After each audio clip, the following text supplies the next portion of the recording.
नमस्कार दोस्तों, स्वागत है आपका हमारे YouTube channel student rising point में। हम पढ़ रहे थे फैक्टर्स के बारे में। आज हम कुछ और प्रश्नों का अध्ययन करेंगे। जैसे यहाँ पूछा गया आपके पास 30 की पावर 5, 24 की पावर 5 के अभाज्य गुणनखंडों की संख्या ज्ञात कीजिए। हमें यहाँ पूछा गया अभाज्य गुणनखंडों की संख्या। अगर हमें गुणनखंडों की संख्या पूछता तो हमारे पास क्या सिस्टम है कि जो भी पावर है उसको एक बढ़ाकर गुणा कर दो। एग्जाम्पल के लिए यहाँ देखो 30 है और 24 है। 30 और 24 दोनों अभाज्य संख्या नहीं है, तो पहले इनको अभाज्य संख्याओं में तोड़ दो। जैसे 30 है, 30 को क्या लिख सकते हैं 6 इंटू 5 लिख सकते हैं। अगर 6 को लिखना चाहे तो 6 को क्या लिख सकते हैं 2 इंटू 3 इंटू 5। ठीक है, इसकी पावर कितनी है 5। 24 को क्या लिख सकते हैं 6 इंटू, या फिर हम लिख सकते हैं 8 इंटू 3, 8 3 24। 8 को लिख सकते हैं 2 की पावर 3 इंटू 5 की पावर इंटू 3 की पावर 1। इसकी टोटल पावर कितनी है 5। अब इसका फैक्टराइजेशन करो। 2 की पावर कितनी है 5, इधर है 2 की पावर 5, 3 की पावर भी 5, 5 की पावर भी कितनी हो जाएगी 5। 2 की पावर देखो 3 यहाँ पर है और 5 ऊपर है। पावर की पावर क्या होती है मल्टीप्लाई होती है। 2 की पावर कितनी हो जाएगी 15। ठीक है, और 3 की पावर यहाँ कितनी हो जाएगी 5। यहाँ देख जोड़ दो सभी पावर को। 2 की पावर 5 और ये 15 कितनी हो जाएगी 2 की पावर 20। 3 की पावर 5 और 5 कितनी हो जाएगी 10। 5 की पावर यहाँ कितनी है 5 और कहीं नहीं है, तो 5 की पावर क्या रहेगी 5 रहेगी। ठीक है, अब देखो अगर हमें यहाँ कुल गुणनखंड पूछता, क्या पूछता है कुल गुणनखंड, तो इनकी पावर को एक बढ़ाकर हम क्या कर देते गुणा कर देते। लेकिन हमें यहाँ पूछा गया अभाज्य गुणनखंडों की संख्या। तो अभाज्य गुणनखंडों की संख्या में आपको क्या करना है, ये जो भी पावर दे रखी है इनको क्या कर लेना है जोड़ देना है। जैसे देखो यहाँ पर क्या है, हमें क्या पूछा गया है अभाज्य गुणनखंडों की संख्या। इसके लिए हम क्या करेंगे इन पावर्स को जोड़ देंगे, तो ये आ जाएगा 20 प्लस 10 प्लस 5, यानी कितना आ जाएगा 35। ये आ जाएगी आपके पास अभाज्य गुणनखंडों की संख्या। अगला देखो 6600 के उन गुणनखंडों की संख्या ज्ञात करो। उन गुणनखंडों की संख्या ज्ञात करनी है जो 10 से क्या है बड़े हैं। 10 से बड़े अभाज्य गुणनखंड दे गए। जैसे देखो मैं कह रहा हूँ आपके पास 24 है, 24 के 6 से बड़े अभाज्य गुणनखंड बताइए। तो 24 के गुणनखंड कौन कौन से वो देखो पहले, 1 है, 2 है, 3 है, 4 है, 6 है, 12 है और 24 है। मैं कहूँ 6 से बड़े कितने हैं, टोटल कितने हैं 1 2 3 4 5 6 7। 1 2 3 4 5 6 7, 6 है, 8 है, 12 है और 24 है। मैं कहूँ 6 से बड़े कितने हैं, ये टोटल 8 है, 6 से बड़े कितने हैं 3 है। तो वो सिस्टम है। यहाँ देखो क्या करना है आपको, सबसे पहले तो आपको कुल अभाज्य गुणनखंड निकालना है 6600। उसमें से जो 6 से छोटे हैं उनको क्या कर दो माइनस कर दो। ठीक है, एग्जाम्पल यहाँ देखो 6600 है, 6600 को अगर आप अगर आप इसको करोगे तो क्या लिख सकते हो 66 इंटू 2 की पावर 5 इंटू 5 की पावर 2 की पावर 2 इंटू 5 की पावर 2 लिख सकते हैं। 6600 को लिख सकते हैं 6 इंटू 11, 6 को लिख सकते हैं 2 इंटू 3, यानी हो जाएगा 2 इंटू 3 इंटू 11 इंटू 2 की पावर 2 इंटू 5 की पावर 2।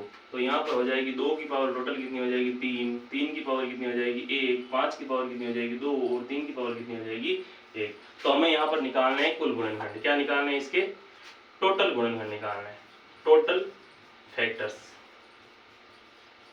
टोटल फैक्टर्स कितने आएंगे इसके, पावर एक बढ़ा दो 4 2 3 2, पावर बढ़ाएंगे कितनी आ जाएगी 3 की पावर 2 की पावर 3 को एक बढ़ा दिया 4 हो गया, 3 की पावर 1 को बढ़ा दिया 2 हो गया, 5 की पावर 2 को बढ़ा दिया 1 3 हो गया, 2 की पावर इसको बढ़ाया नहीं, हाँ इसको बढ़ा दिया कितना हो गया 2 हो गया। अब इनको गुणा करो कितना आएगा 4 दूनी 8, 8 से 24, 24 गुना 48। तो ये आ गई आपके पास कितनी टोटल फैक्टर्स। लेकिन हमें क्या निकालना है, तो 10 से बड़े फैक्टर्स है उन्हीं को निकालना है। 10 से बड़े फैक्टर्स निकालना, 10 भी नहीं लेना है, 10 से भी बड़े लेने।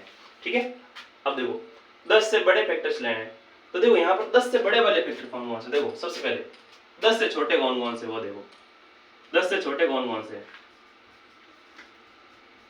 10 से छोटे कौन कौन से अपने पास, देखो 1 है, कितना है एक फैक्टर है 10 से छोटा है, 2 है, 3 है, 4 है, 5 है, क्योंकि 5 का भाग जाएगा ना इसमें, 0 है बीच। फिर कौन है? 6 है, 6 का भी भाग जाएगा। फिर कौन है? 8 है, और फिर कौन है? 10। इन सब का भाग जाएगा। तो ये कितने हमारे पास? 1 2 3 4 5 6 7 और 8। तो अब हमें 10 से छोटे फैक्टर्स निकालना है, 10 से छोटे गुणनखंड चाहिए। क्या चाहिए? 10 से छोटे गुणनखंड। तो टोटल कितने? 48। 10 से छोटे कितने? 8। टोटल कितने आ जाएंगे? 40। ठीक है, एक ऐसे फैक्टर्स जो 10 से छोटे हैं या जो 10 से बड़े हैं वो कितने आ जाएंगे आपके? 40। टोटल फैक्टर्स 48 थे। इस प्रकार से देखो, जो भी फैक्टर्स जिससे भी छोटे पूछे गए हैं, जिससे भी बड़े फैक्टर्स पूछे गए हैं, उनको माइनस कर लेते हैं। अब हमारे पास पूछा गया 320 के उन गुणनखंडों का योग ज्ञात करना। यहाँ पर गुणनखंडों का योग ज्ञात करना जो क्या हो? पूर्ण वर्ग संख्या हो। अब देखो पूर्ण वर्ग संख्या क्या होती है? जैसे मैंने कहा 2 की पावर 2, तो ये कितना हो जाएगा? 4। 4 एक क्या है?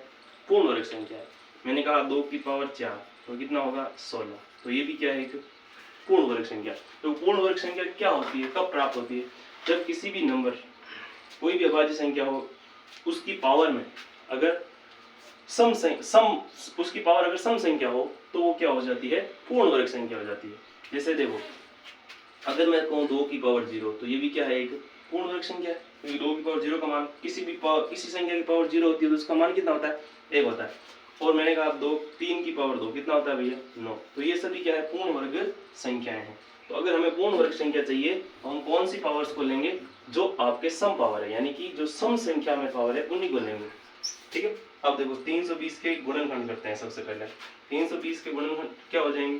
32 के हो जाएंगे 8, 32 के हो जाएंगे 2 की पावर 5, और यह है 10, 10 के हो जाएंगे 2 की पावर 1 इंटू 5 की पावर 1, यानी ये हो जाएगा 2 की पावर 6 इंटू 5 की पावर 1। ये हो जाएंगे इसके गुणनखंड। अब इनका हमें क्या करना है? योग ज्ञात करना है। तो देखो मैंने क्या कहा था, अगर आपको पूर्ण वर्ग संख्या चाहिए, कौन सी संख्या चाहिए? पूर्ण वर्ग संख्या। तो उसके लिए हमें क्या करना है? सिर्फ और सिर्फ जो सम पावर है उन्हीं को लेना है। जैसे 2 की पावर 0 ले सकते हैं, 1 छोड़कर 1 लेना है, ये समझ लो। और फिर 2 की पावर क्या लेंगे? 1 नहीं लेंगे, 2 लेंगे। 2 की पावर क्या लेंगे? फिर क्या लेंगे? 4 प्लस 2 की पावर क्या लेंगे? 6। ठीक है, गुणा में 5 की पावर क्या लेंगे? 0। 5 की पावर 1 नहीं लेंगे। ठीक, योग का यही सिस्टम होता है। आगे देखो, 2 की पावर 0 का मतलब 1, 2 की पावर 2 का मतलब 4, 2 की पावर 4 का मतलब 16, और 2 की पावर 6 का मतलब होता है 64, और इसका मतलब हो गया 1। अब इन सबको जोड़ दो, ये हो जाएंगे 64 और 6 हो जाएंगे 70, 70 और 80, 80 और 5 85।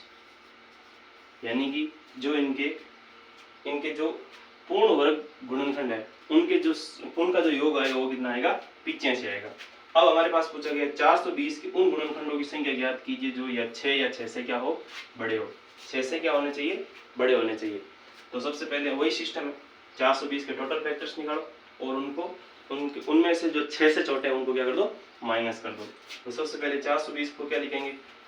420 को लिख सकते हैं 6 इंटू 7, यानी कि 2 इंटू 3 इंटू 7। 10 को लिख सकते हैं 2 की पावर 1 इंटू 5 की पावर 1। तो ये हो जाएगी 2 की पावर कितनी हो जाएगी? 1 और 1 2। 3 की पावर कितनी? 1। 5 की पावर 1। 7 की पावर कितनी है? अगर हमें इसकी गुणनखंड चाहिए, क्या चाहिए?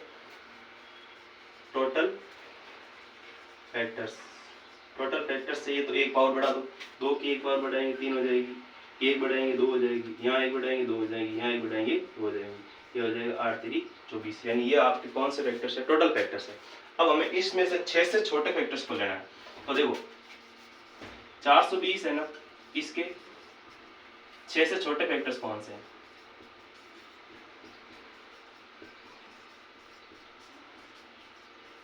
छह से छोटे गुणनखंड कौन कौन से हैं? तो देखो सबसे पहला है 1 का भाग जाता है 40 तो 420 में। फिर कौन है? 2, फिर कौन है? 3, फिर कौन है? 4 का भाग जाता है 20 में, देखो।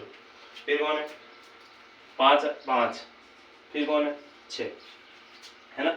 ये 6 का भाग भी जाता है, तो ये कितने हो गए? 1 2 3 4 5 6। हमें 6 से छोटे वाले नहीं लेना है। तो टोटल कितने हैं? 24। 24 में से कितना माइनस कर दो? 1 2 3 4 5 6, तो कितना आएगा आपके पास? 18। यानी इसके जो 6 से बड़े फैक्टर्स है वो कितने हैं? 18। आप इसका स्क्रीनशॉट लो। चलिए देखते हैं कुछ इस प्रकार के क्वेश्चन। 240 के उन गुणनखंडों का योग ज्ञात करना है जो पूर्ण घन हो। अभी हमने क्या देखा था? पूर्ण वर्ग देखा था। अब हमें क्या देखना है? पूर्ण घन देखना है। पूर्ण घन का मतलब होता है जैसे मान लो हमने 2 की पावर कर दी 1, तो ये कितना होगा? 2। तो 2 पूर्ण घन संख्या नहीं है। 2 की पावर 0 क्या है? 1 पूर्ण घन संख्या। ये एक पूर्ण घन संख्या है, ठीक है। जिस 2 की पावर 3 ये हो गया 8, ये भी क्या है? पूर्ण घन संख्या। देखो पूर्ण घन संख्या में क्या होती है? पावर 3 से रिपीट होती है। 3 में क्या होती है? रिपीट होती है, ठीक है, ठीक है। अब देखो 3 के बाद रिपीट होती है, यानी आपको एक नहीं छोड़ना है, 2 छोड़कर तीसरी पावर लेनी है। 2 छोड़कर क्या लेनी है? तीसरी पावर लेनी है। जैसे एग्जांपल के लिए 24 को हम लिखेंगे 2 की पावर 3, 8 इंटू 3 लिख सकते हैं, इंटू 3 इंटू 10 को लिखेंगे 2 की पावर 1 इंटू 5 की पावर 1। 2 की पावर हो जाएगी 4, 3 की पावर 1, 5 की पावर कितनी हो जाएगी? 1 हो जाएगी, ठीक है। उन गुणनखंडों का योग याद करना जो पूर्ण घन संख्या हो। पूर्ण घन संख्या हम क्या कहते हैं भाई? वह पावर को लेना है, 3 के बाद रिपीटेशन वाली पावर को ही लेना है, ठीक है। अब देखो योग याद करना, अपने को क्या करना है? योग याद करना है। 2 की पावर क्या लेंगे? 0 ले सकते हैं, 2 की पावर 0 प्लस, उसके बाद कौन सी पावर लेंगे? तीसरी पावर लेंगे हम। 2 1 छोड़ना है, 2 छोड़ना है, 2 की पावर 3, आगे की पावर 4 को नहीं लेंगे, ठीक है, इंटू फिर क्या लेना? 3 की पावर 0 लेना है, 3 की पावर 3 है नहीं, 5 की पावर क्या लेना है? 0, आगे है नहीं। आगे देखो यहाँ कितना हो जाएगा? 2 की पावर 0 का मतलब 1, 2 की पावर 3 का मतलब 8, ठीक है। इधर कितना हो जाएगा? 1, इधर भी कितना हो जाएगा? 1। ये हो जाएगा 9 इंटू 1 इंटू 1, यानी उन गुणनखंडों का योग जो पूर्ण घन संख्या वो कितना आएगा? 9 आएगा, ठीक है। आगे देखो 100 के 4 से विभाज्य गुणनखंडों की संख्या ज्ञात कीजिए। किसी संख्या से विभाजित गुणनखंडों की संख्या पूछी जाए तो क्या करना है आपको? जैसे देखो 100 के आपको क्या पूछे गए हैं? 4 से विभाज्य गुणनखंड पूछे गए। 100 के 4 से विभाज्य गुणनखंड पूछे गए हैं, तो पहले 100 के क्या करो? गुणनखंड करो। तो 100 के गुणनखंड तो सिंपल है, 2 की पावर 2 इंटू 5 की पावर कितनी हो जाएंगी? 2, ठीक है। अब हमें पूछे हैं गुणनखंडों की संख्या, गुणनखंडों की 4 से विभाज्य गुणनखंडों की संख्या। अगर आप प्रैक्टिकली देखोगे तो ये हो जाएगी 100 से 4 से विभाज्य गुणनखंड कौन कौन से हैं? 100 के गुणनखंड कौन कौन से होते हैं? 1 होता है, 2 होता है, 3 नहीं होता, 4 होता है, फिर कौन होता है? 5 नहीं होता, 5 होता है, 6 नहीं होता, 10 होता है, 20 होता है, 50 होता है, और कौन होता है? 100 होता है। ये जो आपके क्या है? 100 के गुणनखंड है। अब इसमें 4 से विभाजित गुणनखंड कौन कौन से हैं? एक तो ये रहा, एक ये रहा, एक कौन सा है? 100 खुद रहा, यानी कितने हैं हमारे पास? 3 है जो गुणनखंड क्या है? 4 से विभाजित है। लेकिन आपको यहाँ से देखना है प्रैक्टिकली 3 कैसे आए। उसके लिए क्या करना है? सबसे पहले ये आपके किसके गुणनखंड है? 100 के गुणनखंड है। किसके गुणनखंड है? 100 के। तो हमें 4 के गुणनखंड देखने हैं। 4 के गुणनखंड कितने हैं? 2 की पावर 2। 4 के गुणनखंड क्या होते हैं? 2 की पावर 2 होते हैं। तो अपने को क्या करना है? जो 2 की पावर 2 दे रखी है उसमें यहाँ पर भी देखना 2 की पावर कितनी? 2। 2 की पावर 2 में से 2 की पावर 2 को क्या कर देना है? माइनस कर देना। यहाँ जितनी भी पावर होती है, जैसे मान लो यहाँ 3 पावर होती तो यहाँ 3 में से 2 को माइनस कर देते। यहाँ 2 है तो 2 में से 2 को माइनस कर देंगे। तो यहाँ से देखो 2 की पावर क्या हो जाएगी? 2 माइनस 2 इंटू 5 की पावर कितनी हो जाएगी? 2। 2 की पावर हो जाएगी 0 इंटू 2 की पावर 5 की पावर कितनी हो जाएगी? 2, ठीक है। अब पावर को बढ़ा दो। अब गुणनखंडों की संख्या ज्ञात करो। 2 की पावर 0 में 1 बढ़ाएंगे 1, 2 में 1 बढ़ाएंगे 3, 1 को 3 से गुणा करेंगे कितना आएगा? 3। यहाँ पर भी हमने देखा 3 ही ऐसे गुणनखंड से जो क्या थे? 4 से विभाजित थे। आपको कुछ नहीं करना, जो भी कहा गया है। जैसे मान एक एग्जाम्पल और देता हूँ आपको।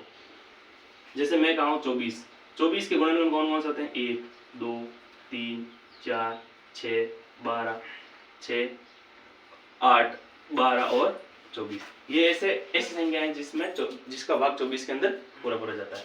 तो इसके मुझे देखना है 2 से विभाजित गुणनखंड, 2 से विभाजित। तो 24 के फैक्टराइजेशन देखोगे, 24 का फैक्टराइजेशन देखोगे तो क्या आएगा? 2 की पावर 3 इंटू 5 की पावर 3 की पावर कितनी हो जाएगी? 1।